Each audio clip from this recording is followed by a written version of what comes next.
스마트폰의 두뇌는 모바일 AP라고 불리는데요. 컴퓨터 CPU와 유사하게 앱 실행과 연산, 부품 제어 모든 핵심 기능을 담당합니다. 아주 작죠. AP는 이 여러 기능을, 뭐 CPU다, 이렇게 GPU다, 이런 이렇게 DRAM이다 이런 거 하나의 칩 안에 이렇게 통합할 수도 있어요. AP는 여러 기능을 하나의 칩에 통합한 SoC 시스템 원칩의 형태로 CPU, GPU, 메모리 등을 포함해서 스마트폰이 원활하게 작동하는 핵심 부품이다 이렇게 생각하시면 되겠습니다. 스마트폰이 이렇게 아주 작잖아요. 그러니까 이런 것들도 부품을 작게 만들어서 하나의 칩으로 만들었다 이렇게 생각하시면 되겠습니다. 여러분들이 뭐 그렇다 해서 칩을 다 이렇게 설계하거나 그것을 일일이 공장에서 만들거나 하시겠어요?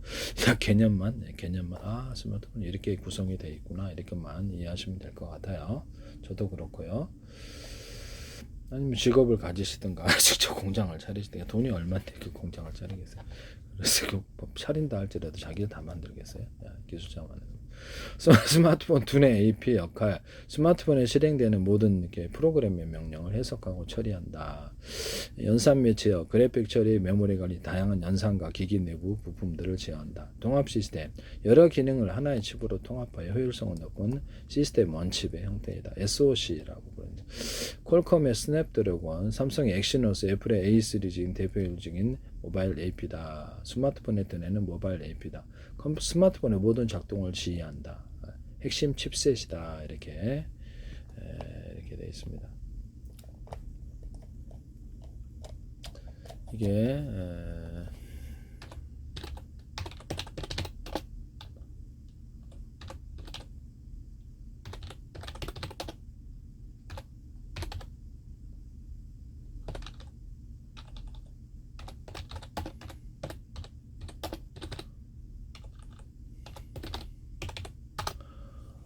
제가 하나의 어떤 스마트폰 또는 데스크탑, 노트북, 태블릿, PC, TV 여러 개 기판이 들어가게 있으면 제가 그것도 대자리, 중자리, 소자리 하거나 하나의 기판이라 할지라도 여러 개의 기판 기능을 수행하게 하시면 제 기술이 되겠죠. 여러 개가 있는.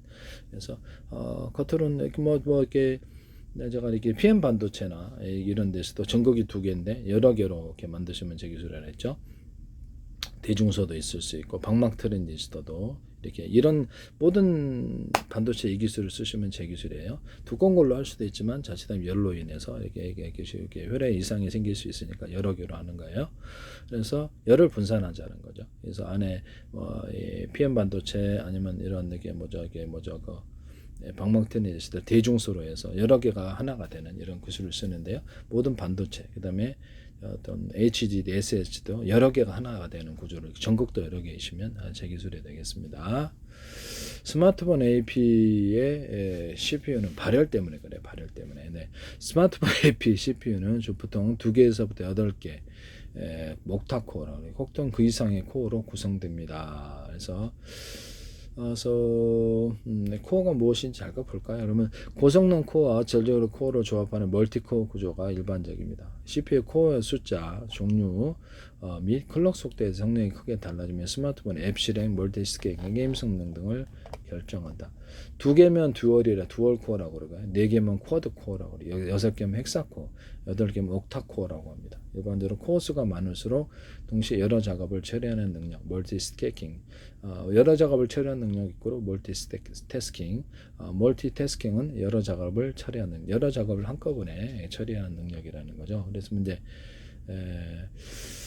제가 이렇게 CPU나 GPU 같은 것도 대자리, 중자리, 소자리로 해서 만들 수 있다고 그랬는데요. 그 방식은 아닌 것 같은데 하시면 제 기술이 되겠습니다. 그래서 여러 개를 만들어 D램도 그렇고 여러 개를 만들어서 처리하거나 내용적 소프트웨어적으로도 그래서 통신선을 많이 연결해서 대자리, 중자리, 소자리로 만들어서 처리한다. 플로팅 게이트도 대자리, 중자리, 소자리 만들어서 처리한다.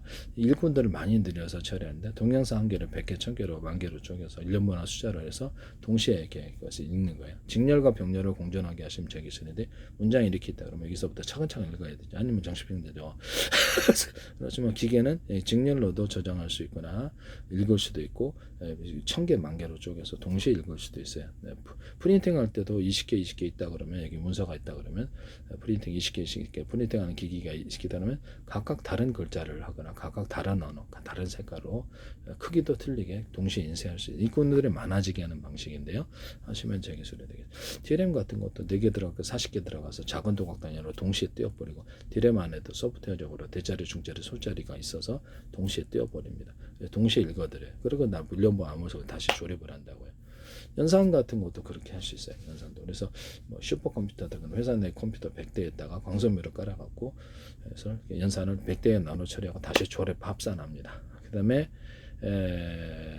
동영상계도 100개, 100개 청결을 해가지고 동시에 저장하고 각각 다른 곳에 저장할 수 있어요. HD다, SSD다 각각 다른 곳에 저장하고 직렬 저장도 가능하고 병렬 저장도 가능하고. 그래서 저장 매체에서도 직렬과 병렬이라는 구조를 쓸 수 있고 배터리에서도 직렬과 병렬이라는 이 두 가지를 같이 쓰시면 제 기술이다. 모든 반도체 직렬과 병렬을 공존하게 하는 방식은 제 기술이다 라는 것을 말씀을 드립니다.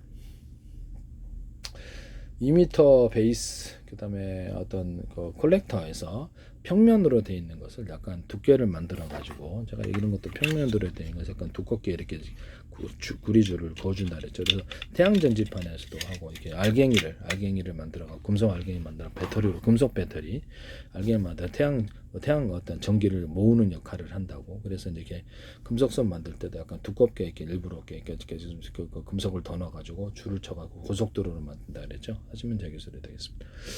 그래서 2m 그 베이스 콜렉터에도 약간 두꺼운 줄을 쳐서 고속도로를 만들어서 대중소도 할 수 있고요. 그래서 신호를 빨리 처리하는 기술을 쓰시면 제 기술이 되겠습니다. 그다음에 코어 수가 2개면 듀얼, 4개면 쿼드, 6개면 CPU 코어 구조, 6개면 헥사, 8개면 옥타. 코어 수가 많을수록 동시에 여러 작업을 처리한다. 일꾼들이 많은 거죠. 빅 리틀 구조, 고성능 코어와 저절로 코어를 함께 탑재해 부하가 적을 때는 저절로 코어로 효율적으로 작동하고 고성능 작업 시에는 고성능 코어가 활성화되어서 성능과 배터리 효율을 모두 잡는다라고 나와 있습니다. 뭐 이렇게 회사마다 이렇게 성능이 잠깐 틀리겠죠. 클럭 속도는 코어의 작동 속도로 숫자가 높을수록 빠릅니다. 예를 들면 문장이 이렇게 있다 그러면 왔다 갔다 한 번 하는 것이 이렇게 클럭인데요. 왔다 이렇게 해서 클럭 수를 높이는 이렇게 해서 이렇게 빨리 읽는 숫자를 하는데 제 방식은 직렬도 할 수 있고 그게 이제 직렬이고 병렬로 해서 동시에 읽어드린다는 거죠. 1000개 만개로 쪼개서 그거보다 그래서 발열에 있어서는 이게 더 직렬과 병렬을 공존하게나 병렬 처리하는 게 더 좋다. 이 CPU도 이렇게 만들고 GPU도 이렇게 만들고 그래 하시면 제 기술인데요.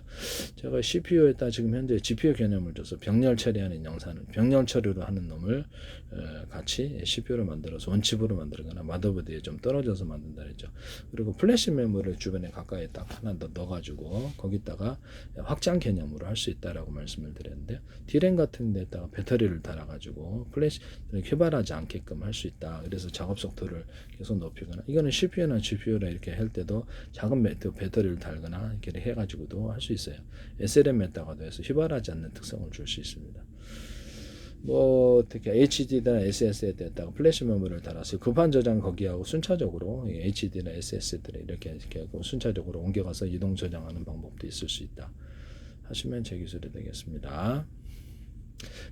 현재 D램 같은 데다 약간 플래시 메모리 개념을 쭉 줬고서 그래서 절연만 괜찮으면 괜찮죠. 발열이 일어나도. 그래서 거기다가 이렇게 가격을 맞춰서 이렇게 맞추시면 제 기술이고 플래시 메모리에다가 이렇게 어떤 SRAM도 그렇게 할 수 있어요. SRAM도 하고 플래시 메모리에다가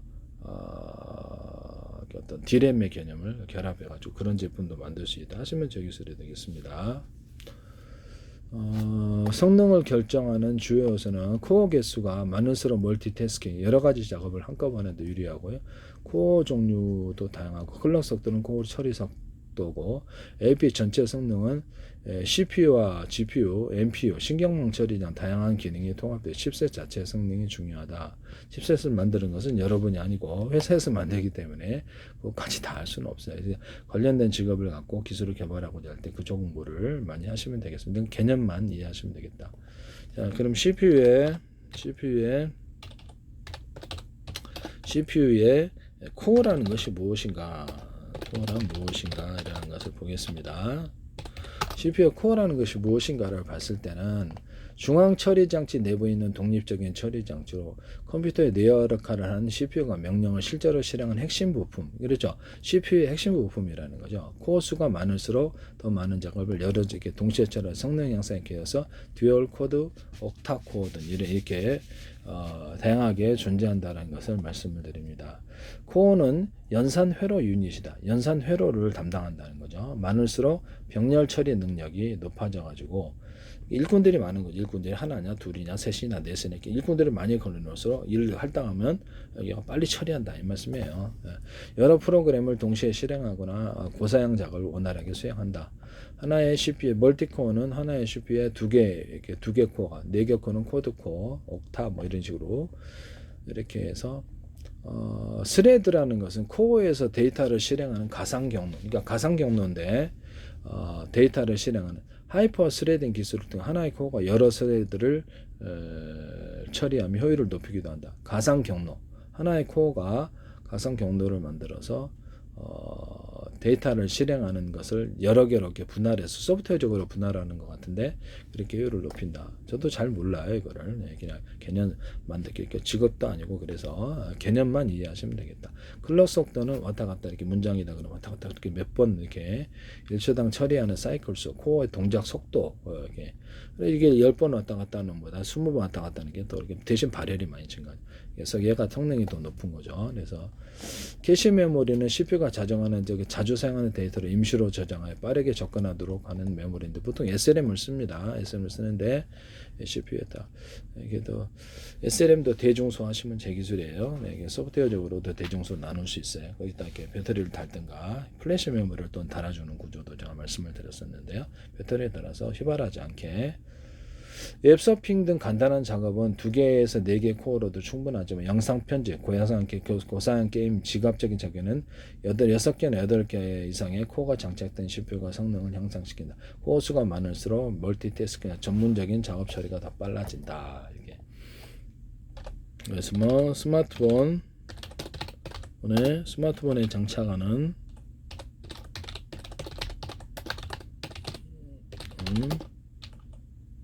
CPU 코어 숫자는 보통 6개나 헥사코어, 8개, 옥타코어 등이 일반적입니다. 그래서 요새는 이렇게 성능을 좀 많은 일을, 이렇게 복잡한 일을 많이 처리하기 때문에 6개나 8개 옥타코어가 일반적이다. 일꾼을 많이 이렇게 최대한 거기다 만들어서 일을 나눠줘서 빨리 처리해낸 병렬 처리하는 연산코어가 되겠습니다. 연산 유닛. 그래서 고성능 스마트폰은 더 많은 코어를 탑재해 멀티스케일 게임 성능을, 고성능 스마트폰은 돈을 더 많이 주셔야죠. 그러면 이제 이를 더 많이 일꾼들을 좀 많이 추가로 넣어준다 이 말씀이에요. 효율적인 작업을 위해서 성능 코어, 효율 코어를 조합하는 빅리틀 구조를 그래서 이렇게 해서 사용한 전력 효율도 하는 CPU 코어는 숫자가 많을수록 여러 작업을 동시에 효율적으로 일꾼이 많으니까 멀티 코어는 이렇게 해서 하고 코드 성능, 클럭 속도도 중요한 부분이나 이게 그런 가장 중요한 건 최적화가 중요한 것이다. 그래서 그 많은 가격대에 몇 개가 있어야 되는지, 이 작업을 할 만한 것은 이게 어느 정도 코어 수가 있어야 되는 이런 부분을 얘기를 하겠습니다. 스마트폰의 실제 코어 구성 칩셋 제조사 퀄컴 스냅드래곤, 미디어텍, 데멘시티, 애플 A 시리즈 모델에 따라 틀리다. 그래서 사용 중인 스마트폰의 상세 스펙을 확인해 보는 것이 가장 정확하다. 근데 제가 해보니까요, 막상 스마트폰 쓸 때는 저장 용량, 그래서 스마트폰에 저도 이제 유튜브 동영상을 많이 올리다 보니까 저장 용량이 제일 중요합니다. 저장 용량이 그래서 하루에도 뭐 거기 10개, 20몇 개씩 올리다 보니까 저장 용량이 참 중요해요. 이렇게 그동안에 있던 것을 다 저장을 하려다 보니까 이게 조금 저장용, 다음 살 때는 좀 저장 용량이 좀 큰 거를 사야 될 것 같아요. 돈 좀 뭐 얼마 차이도 안 나는데. 네, 그렇습니다. 이렇게 돼 있다라는 것을 말씀을 드립니다. 네.